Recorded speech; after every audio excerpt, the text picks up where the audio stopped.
स्वागत है दोस्तों आप सभी का अपने यूट्यूब चैनल में। दोस्तों आज के इस वीडियो में हम लोग जो मैथ का ठीक है पहला वीडियो में हम लोग जो पार्ट 1 में जो मैथ का क्वेश्चंस पेपर क्लास 8 का दोस्तों 1 से लेकर 20 तक का हम लोग सॉल्व कर लिए थे। ठीक है, आज के इस वीडियो में हम लोग जो 21 से लेकर दोस्तों 50 तक का प्रश्न आज के इस वीडियो में हम लोग पूरा सॉल्व करने वाले हैं। ठीक है, तो वीडियो को अंत तक देखिए दोस्तों, और अगर पार्ट 1 का वीडियो नहीं देखे हैं दोस्तों, वीडियो को अंत तक बन रही है, वहां से इंड स्क्रीन पर आप वीडियो से वहां से आप क्लिक कर सकते हैं। ठीक है, तो चलिए दोस्तों आज का ये शानदार वीडियो का स्टार्ट करते हैं और 50 तक का सॉल्व करते हैं प्रश्न। ठीक है, चलिए तो जैसे कि यहाँ पर दोस्तों हम लोग जो है कितना 20 तक का प्रश्न सॉल्व कर लिए थे। अगले वीडियो में हम लोग जब 21 से सॉल्व करेंगे। ठीक है, तो प्रश्न कहा था दोस्तों 21 नंबर की, एक घड़ी का अंकित मूल्य ठीक है 2000 रुपया, तो इस पर 10% बट्टा दिया जाता तो इसका जो विक्रय क्या होगा। ठीक है, देखिए यहाँ पर दोस्तों जवाब इसका अच्छी तरह से सुनिएगा। ठीक है, देखिए अंकित मूल्य कितना है 2000 रुपया। ठीक है, इस पे 10% का यानी कि 10% डिस्काउंट कर रहा है, तो अब इसका विक्रय मूल्य कितना हो जाएगा, तो कितना 2000 है, 2000 लिख दीजिए,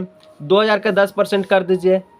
ठीक है, तो कितना हो जाएगा, दो जीरो से 2 जीरो कटल। ठीक है, तो कितना हुआ 20 गुने 10, तो 20 को 10 से गुना कीजिएगा तो 200। ठीक है, तो 200 डिस्काउंट है, कुल कितना राशि है 2000, तो 2000 में दोस्तों अब क्या करना, 2000 में हम लोग को 200 माइनस कर देना, तो जो आपका ये विक्रय मूल्य जो निकलेगा ये 1800 रुपया निकलेगा। ठीक है, कितना निकलेगा 1800। ठीक है, तो कहाँ दिख रहा है 1800, ऑप्शन 4 दिख रहा है, ऑप्शन 4 इसका राइट आंसर होगा। ठीक है, जाइए तहलका मचा के आइए दोस्तों।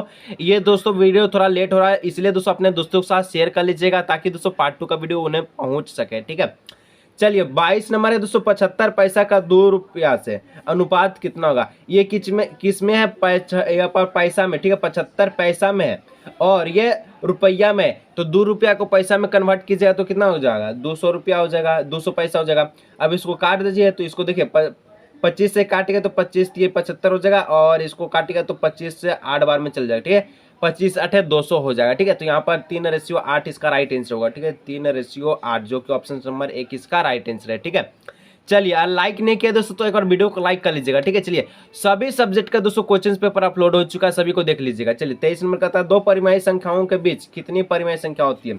दो परिमेय संख्याओं के बीच कितनी परिमेय संख्या होगी, तो दोस्तों दो परिमेय संख्याओं के बीच अनंत परिमेय संख्या होती है। ठीक है, ऑप्शन नंबर इसका 4 इसका राइट आंसर होगा।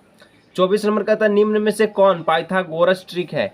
पाइथागोरस ट्रिक आने का मतलब दोस्तों, अगर एक भुजा, कोई ऐसा एक भुजा जिसका वर्ग करने पर शेष दो भुजाओं का वर्ग के योग के बराबर आना चाहिए। ठीक है, तब वो पाइथागोरस प्रमेय ट्रिक का फॉलो करता। यहाँ पर दोस्त देखिए टाइम कम है, इसलिए मैं आपको सीधा ऑप्शंस बता दे रहा हूँ जो इसका सत्य है।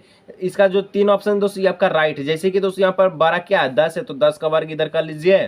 ठीक है, और 8 है 8 का वर्ग कर लीजिए, और 6 तो 6 का वर्ग कर लीजिए। ठीक है, 10 का वर्ग कितना होगा 100 हो जाएगा, 8 का वर्ग 64, 6 का वर्ग 36, तो 100 बराबर क्या होगा 100 आ जाएगा। यानी कि क्या करा पाइथागोरस ट्रिक का ये लागू कर रहा है, यानी कि ठीक है, तो ऑप्शन नंबर 3 24 का इसका राइट आंसर होगा।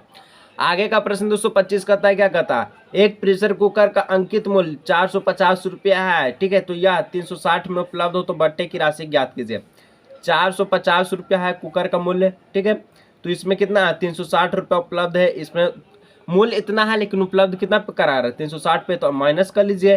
तो 450 में 360 को माइनस कीजिए तो कितना आएगा 90, 90 का कितना हो रहा है डिस्काउंट दे रहा है, यानी ऑप्शन नंबर 3 इसका राइट आंसर हो जाएगा। ठीक है, चलिए आगे प्रश्न 26 नंबर की ओर बढ़ते। कहता है यदि 16 पेंसिल का मूल्य 64 रुपया है तो 144 रुपया में कितने पेंसिल खरीदे जाएंगे। तो देखिए दोस्तों इसमें क्या करना है, 16 बटे में 64 हो गया। ठीक है, 16 बटे में 64, ठीक है, गुने कितना 144, 144 गुना में कर लीजिए, काट दीजिए। 16 चौका 64, इसको काट दीजिएगा 4 12, 6 चौका 24, यानी कि 36 पेंसिल इसका राइट आंसर हो जाएगा। ठीक है, नेक्स्ट है 227 का था, 45 व्यक्ति किसी काम को ठीक है 13 दिन में करते हैं तो उसी काम को 39 व्यक्ति कितने दिन में समाप्त करेंगे।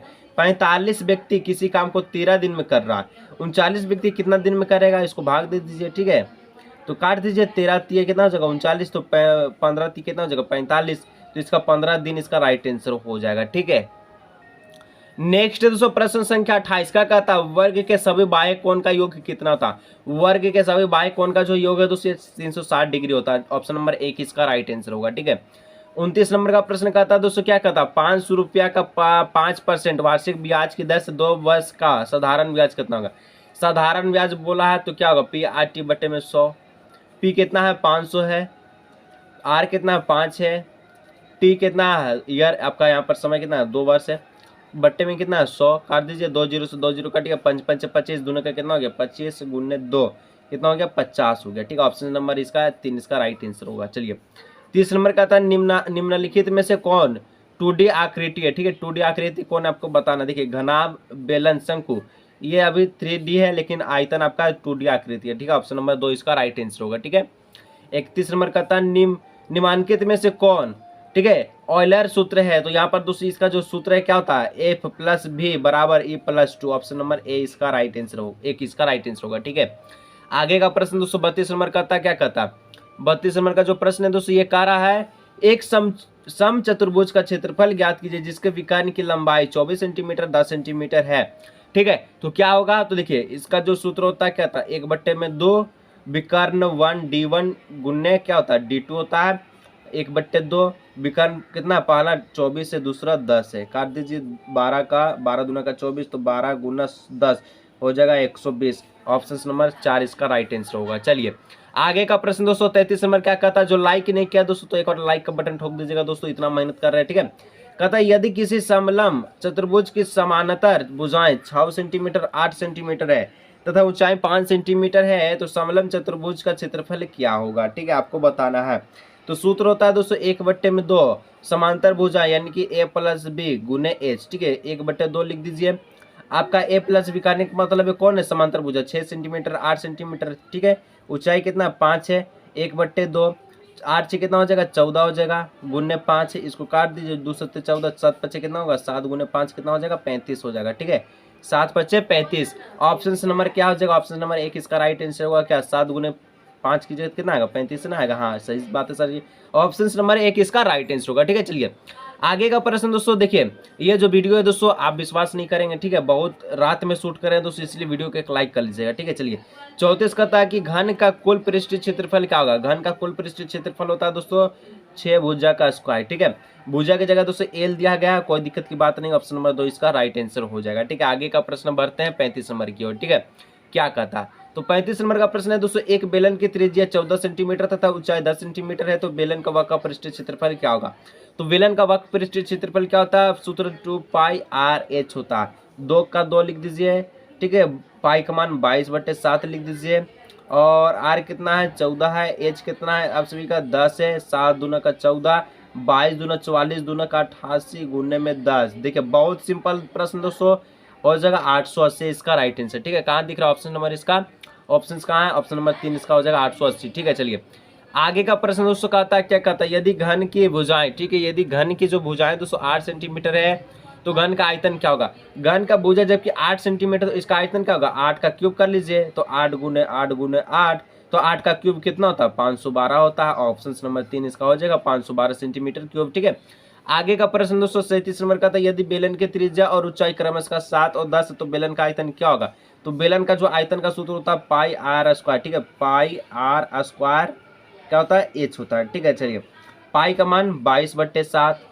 ठीक है, और r कितना है, r यहाँ पर 7 है तो 7 गुने 7, h कितना है, h आपका 10 है, 7 से 7 काट गया 22 हो गया 154 गुने 10, 154 को 10 से गुना कीजिएगा तो 1540 हो जाएगा। ठीक है, जो कि ऑप्शन नंबर 1 इसका बिल्कुल सत्य उत्तर हो जाएगा। ठीक है, आगे का दोस्तों 38 नंबर का जो प्रश्न कहता है, क्या कहता है 38 नंबर का प्रश्न दोस्तों कहता है, घनाभ का आयतन ज्ञात कीजिए यदि घनाभ की लंबाई चौड़ाई और ऊंचाई क्रमशः 6 सेंटीमीटर 3 सेंटीमीटर 2 मीटर है। ठीक है, तो 6 मीटर 3 मीटर और 2 मीटर है तो घनाभ का आयतन क्या होता है, सूत्र होता है एल गुने बी गुने एच। ठीक है, एल है हमारे पास 6, बी है 3 और एच है आपका 2, तो 6 3 18, 18 दूना कितना हो जाएगा 18 दूना का 36 हो जाएगा। ठीक है, चलिए यहाँ पर हो जाएगा दोस्तों, यहाँ पर क्या 18 दूना 36। ठीक है, चलिए तो यहाँ पर ऑप्शन नंबर 2 इसका राइट आंसर होगा। ठीक है, आगे का प्रश्न दोस्तों 39 नंबर का था, घन में कुल कितने किनारे होते हैं। तो घन में कुल 12 को किनारे होते हैं, ऑप्शन नंबर 3 इसका राइट आंसर होगा।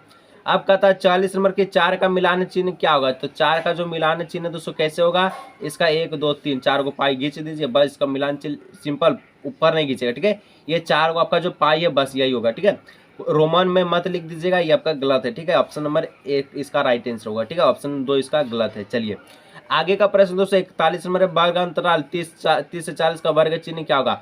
वर्ग चिन्ह बोला है तो 30 से 40 को जोड़ दीजिए, 2 से भागा दीजिए, 40 30 होता है 70, 70 को 2 से भागा दीजिए, आता है 35। ऑप्शन नंबर 4 इसका राइट आंसर होगा। ठीक है, चलिए आगे का प्रश्न दोस्तों 32 नंबर का था, क्या कहता वर्ग अंतराल दिया गया, इसका माप क्या होगा। वर्ग अंतराल कितना का है, 20 माइनस 30 का है, तो ये कितना का वर्ग है, तो 30 में से 20 को घटा दी जाएगा 10। ऑप्शन नंबर 1 इसका राइट आंसर होगा। ठीक है, बहुत ही आसान क्वेश्चन है दोस्तों। अगर वीडियो अच्छा लग रहा है दोस्तों एक बार वीडियो को एक लाइक कर लीजिएगा। ठीक है, जितना भी दोस्तों को जरूर शेयर कीजिएगा। 43 नंबर का था, आंकड़ों के सबसे बड़े एवं सबसे छोटे प्रश्नों के अंतर को क्या कहते हैं। परिसर में हम लोग क्या कहते हैं, बड़े आंकड़ों में से छोटे आंकड़े को घटा देते हैं, तो परिसर कहलाता है। ऑप्शन नंबर 4 इसका राइट आंसर होगा। आगे दोस्तों 44 नंबर का प्रश्न है, वृत्त आलेख का दूसरा नाम क्या। तो वृत्त आलेख का जो दूसरा नाम है दोस्तों इसको हम लोग कहते हैं पाई चार्ट कहते हैं। ऑप्शन नंबर 2 इसका राइट आंसर होगा। ठीक है, आगे दोस्तों 45 नंबर का प्रश्न है, क्या कहता है दो सिक्के को एक साथ उछालने पर हमें कुल कितने परिणाम प्राप्त हो गए। दो सिक्का को उछालेगा तो चाहे तो दोनों में हेड आए या दोनों में टेल आए, या पहला में हेड दूसरा में टेल, या दूसरा में यहाँ पर पहला में हेड या दूसरा में क्या टेल या हेड। तो इस प्रकार से दोस्तों अगर प्रश्नों की संख्या की बात करें तो टोटल 4 हुआ है। ठीक है, यानी कि ऑप्शन नंबर इसका हो जाएगा 1, 4 आएगा। ठीक है, चलिए आगे नेक्स्ट प्रश्न दोस्तों 46 नंबर का था, क्या कहता है ध्यान से सुनिएगा। ठीक है, जब एक पासे को फेंका जाता है तो उसके सतह पर सम संख्या आने की प्रायिकता क्या होगी। पासे को फेंकिएगा, पासा में क्या कितना होता है, 1 होता है, 2 होता है, 3 होता है, 4 होता है, 5 होता है, 6 होता है। ठीक है, इसमें से सम संख्या कौन है, 2 सम संख्या, 4 सम संख्या, 6 सम संख्या। तो टोटल कितना सम संख्या है, 3 संख्या।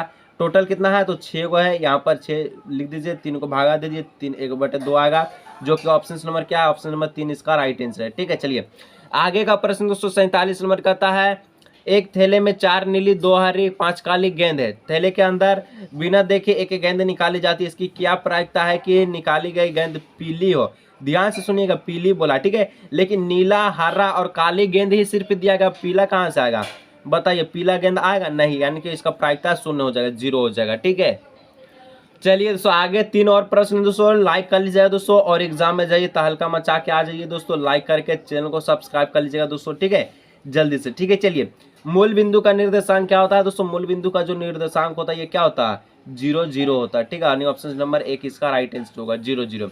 और बिंदु का था दोस्तों -3 -4, ये किस चतुर्थांश में होगा। तो चतुर्थांश दोस्तों पहला दूसरा, ये दूसरा है, ये तीसरा, ये चौथा।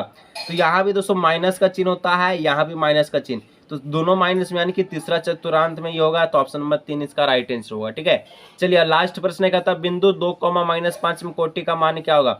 2, -5 ये दोस्तों होता है भुज होता है, जिसको हम लोग एक्स अक्ष भी कहते हैं, इसको हम लोग कोटि कहते हैं, जिसको हम लोग वाई अक्ष भी कहते हैं। कोटि क्या हो गया, -5 हो गया, -5 ऑप्शन नंबर 2 इसका राइट आंसर होगा। तो चलिए दोस्तों सभी सब्जेक्ट दोस्तों math, Hindi, English, science, social science सभी का अपलोड हो चुका है दोस्तों। वीडियो देख लीजिए, जाइए एग्जाम तहलका मचा के आइए। वीडियो अच्छा लगता है वीडियो को लाइक, चैनल सब्सक्राइब कीजिएगा। मिलेंगे नेक्स्ट वीडियो में।